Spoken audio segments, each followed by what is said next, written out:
Hey there and welcome. Today, we're going to demystify one of the most fundamental parts of the English language, nouns. You can think of them as the absolute building blocks we use to name our entire world. So let's just kick things off with a simple question. How do we even talk about the world around us? How do we point to a person or a place or some object and actually give it a name? Well, the answer lies in one super powerful type of word. And here it is. We can cut through all the boring grammar rules with one simple golden rule. Just remember this. If you can give it a name, it's a noun. Seriously, it's that easy. So what does that cover? Well, pretty much everything. We're talking people, animals, all the things sitting on your desk right now, and every place you can think of. If it exists and you can call it something, you're looking at a noun. Okay, so now that we have our golden rule down, let's break this down a little bit. We're going to start by looking at the difference between a really specific name and, well, a more general one.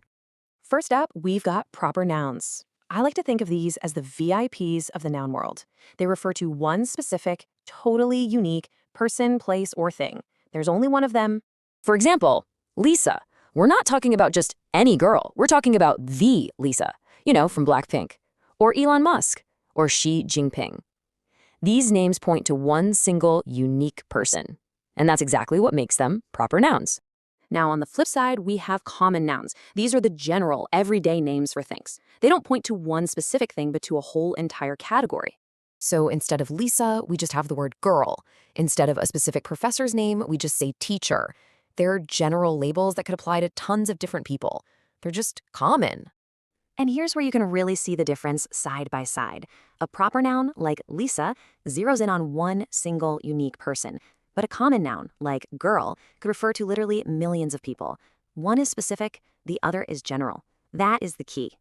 All right, let's switch gears and move on to our next big distinction. This time, we're going to slice up the world of nouns in a totally different way. Can you count them or not? So this first one is pretty straightforward. Countable nouns are, you guessed it, nouns you can count. You can put a number right in front of them and it makes perfect sense.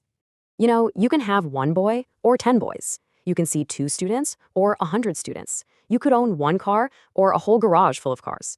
The point is, you can count each one individually. But then you run into these other things, uncountable nouns. These are usually substances, concepts, or things that we just don't see as individual units. You can't just slap a number in front of them and have it sound right.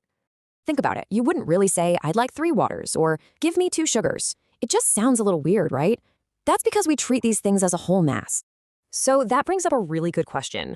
Obviously, we measure and buy things like water all the time. So how do we make something that's uncountable, countable?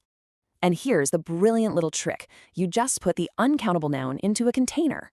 See, you're not counting the water itself, you're counting the bottles of water. And just like that, you can have 1 bottle, 2 bottles, 3 bottles. Problem solved.